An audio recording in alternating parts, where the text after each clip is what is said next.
the project of InfoSITE really, at the end of the day, was a way of materializing much of the research that we were advancing in early 2000s in terms of cross-border dynamics. We have always believed that the border region really is, for us, an incredible laboratory for rethinking or confronting the challenges of urbanization, unprecedented socioeconomic inequality, the unprecedented flow of migrants across geopolitical borders, the challenges of informality, climate change, now in our time, incredibly fundamental issue, border building everywhere, and obviously the erosion of public thinking. And so InfoSITE became an interesting conduit to really comment and physicalize some of those reflections. Primarily rethinking public space. It really occupied a vacant, at times underutilized parking lot in one of the most important public spaces in the city. And so part of the idea, part of the interest of InfoSITE was to suggest or to convey that public space cannot just remain a neutral space for leisure or entertainment, that for it to really truly be inclusive, it needs to be injected with programming, with very specific activities that are co-curated across different sectors, and that would summon publics to really engage on the issues that are really challenging our border region. So the idea of physical space being connected to a curatorial programming, right, that can assure inclusion and sustainability. So the rethinking of public space from neutrality to specificity, the specificity of content, of rights, of access. The other primary element of our research that was really connected to InfoSITE was really the reflection or our research on cross-border flows. I think from early in our practice, we have been very interested in trying to visualize many of the bottom-up informal dynamics really that are off the radar of the institutions of planning and urbanization. And two major flows were of interest to us since then, and one had to do with the flow from south to north, which is really the flow of people. The impact, and let's say the positive impact of immigrants in the transformation of the American neighborhood through, again, through bottom-up urban dynamics. By that I mean the strategies of solidarity, of empathy, of collaboration, of alternative informal economy as people transform their environments in many San Diego neighborhoods, injecting an informal economy into a garage or building a non-conforming housing addition in the backyard. So for us, many of those processes of negotiating people, in this case, migrants in these older neighborhoods in San Diego, negotiating boundaries, resources, and basically spaces was an incredible lesson. So that's a flow from south to north, but also the flow from north to south, which was so fundamental in the discussions of INSITE during that time, was the flow of waste. As we began to research since then, how informal settlements in Tijuana build themselves with the waste of the other, recycling the urban debris, the waste of San Diego, transforming it into new possibilities in many of these informal settlements. So yes, how a city builds itself with the waste of the other, a kind of second-hand urbanization, let's put it this way, the strategies of recycling. So those flows which implied a more dynamic set of conditions that ultimately are not recognized by the way, in the way we are designing cities, was part of that early research that was referred to, let's say, in InfoSITE. In fact, InfoSITE, the piece itself, was aspired to transfer a house from San Diego into Tijuana. That's the reason part of the ensemble of the pieces that were put together in that public space involved a house, the framing of a house, so that at the end of the project of InfoSITE, of INSITE, that in 2005, that house would be transferred and be recycled in one of those informal settlements. So we would document the transition. So again, it's about traffic, it's about flow, it's about circulations that convey that the border, no matter how high it is, it will never really interrupt the kind of transferences, this environmental, economic, cultural, even the aspirational sort of interfaces between two cities that are divided. And finally, the element that was important for infoSITE had to do with the physical systems. How do we allow public space to be a loose armature, a sort of a scaffold for things to happen? How do we anticipate transformation? How do we anticipate social encounter? And that, suggests again for us as architects and artists that there are physical systems that could, in fact, invite that, that transformation. And so we've always been interested in the idea of frameworks or scaffolds. And therefore we used recycled pallet rack systems, factory made, almost shelving systems that were the armature for infoSITE, and infoSITE became a tent in a sense, a very ephemeral tent.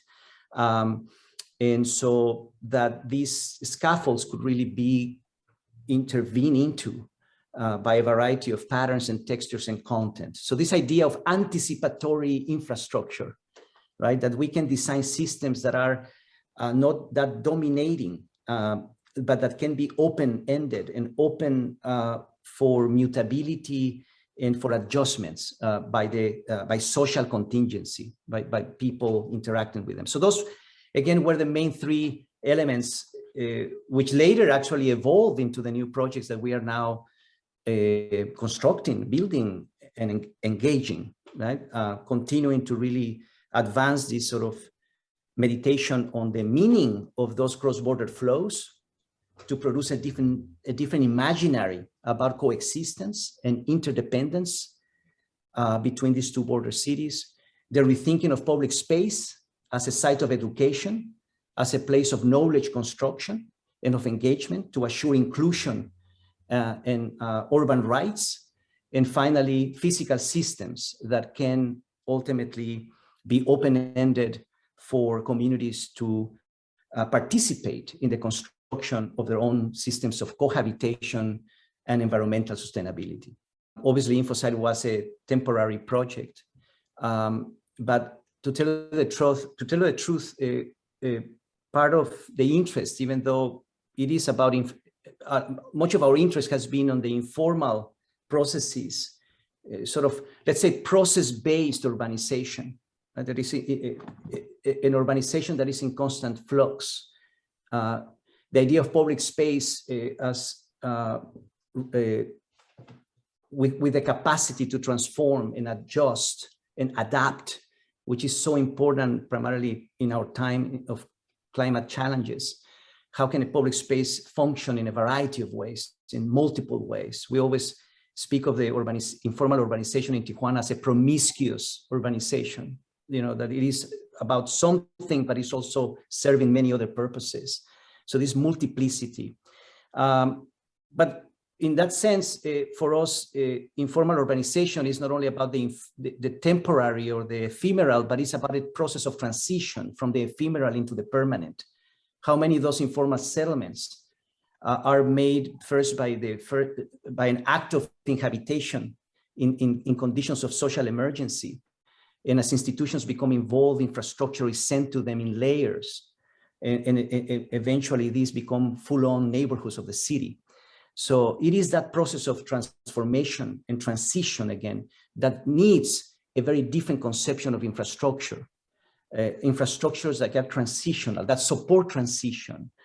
So that's one thing to talk about. That the other thing is, Fonna and I recently, in recent years, because of the increased criminalization and polarization of the border region, we began to also, question the role of the ephemeral in the sense. And let me just say, that's when Fonna, by the way, and I came together And maybe, Fonna, would you want to say something about that Sure. to further articulate it's that? really rethinking the role of institutions in that transition and holding institutions accountable for supporting these dynamics. And so, obviously, historically, we've been hugely inspired by the resilience and scrappy adaptability of communities that are navigating conditions of scarcity.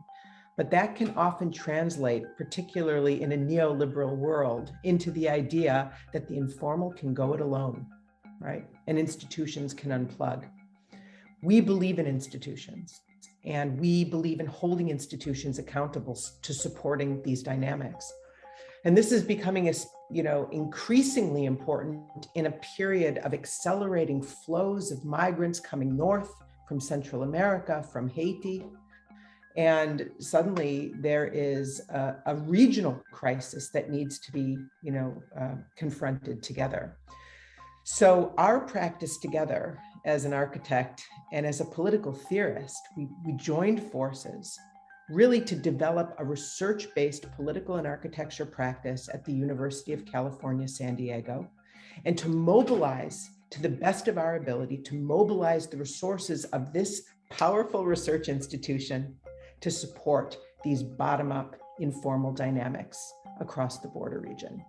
So, there's something about the proximity of our university to these dynamics. So there's an ethical dimension of this, but there's also a really important dimension related to knowledge, right? So institutions with power and resources and research typically see themselves as a kind of charitable force that brings these things down into a community in a kind of charitable, vertical way. And the assumption in those vertical models is that communities lack knowledge, they lack capacity, they lack ability, they lack resources. And what we've discovered through decades of research is that these communities are rich with capacity and knowledge and potential and passion and all of these things. So what we're trying to do really is tip the typical vertical institutional model to a horizontal plane where institutions and informal communities are partnering together to develop, longer-term transitional strategies to equity and resilience across the border region.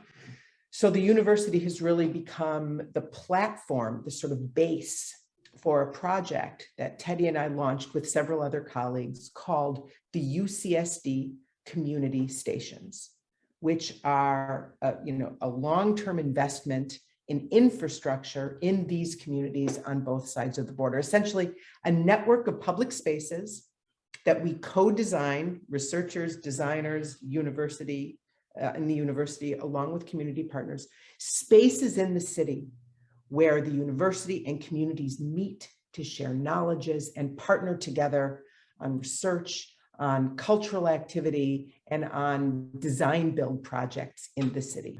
So the community stations in the end became a project of collaborative education, but also a new form of shared urban development, redirecting the resources to communities to be the owners of their own modes of productivity, cultural, economic, and social. Youth, local artists, community leaders, promotoras from the neighborhoods, from the communities, circulating to the university to challenge us to reorganize our research and educational agendas. And that's the most important flow, that the research of the powerful research university is being reorganized by the priorities of those communities. So this is about the two-way circulations that the project really began to curate. But again, supported by physical infrastructure that is co-developed between the university and the community and foundations, etc., that happens in those neighborhoods. So they become developers of their own physical infrastructure. And so what we're really trying to do through this work is to transform institutional culture to be more responsive and accountable to the knowledges and demands of communities who, through conditions of necessity, are filling the gap of institutional lapses, right? So that they've been able to kind of steward their own futures, but we all need to step in and support those dynamics. So we hold institutions accountable, universities, but also municipalities and planning agencies for whom these dynamics are typically off the radar as well. We believe that social and urban justice depends on the redistribution of resources and knowledges. In a sense, the community stations really is an infrastructure that spatializes social justice by redirecting those resources and knowledges to communities in the margins.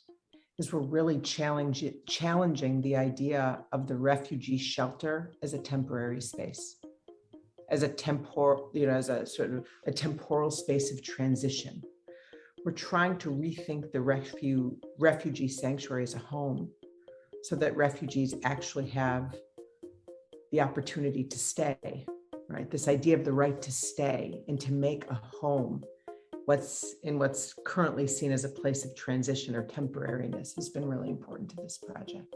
Many of these projects become an opportunity to produce something more integral, so that housing, public space, and other types of urban elements do not continue being separated. This is about uniting what has been divided, and refugee camps everywhere really can be the places that ultimately enable us to reimagine, again, how we move from the ephemeral to the permanent. So refugee camps everywhere in the world can be the laboratories, ultimately, for rethink the city of the future and for producing a new type of political leadership and urban leadership, really, that enables a city to be a site of inclusion and empathy. And so this is what has motivated our partners so much. So I wanted to just end with that of this potential promise, right? That instead of seeing these places as places of precarity, poverty, and marginalization and danger, these are the places really of the future.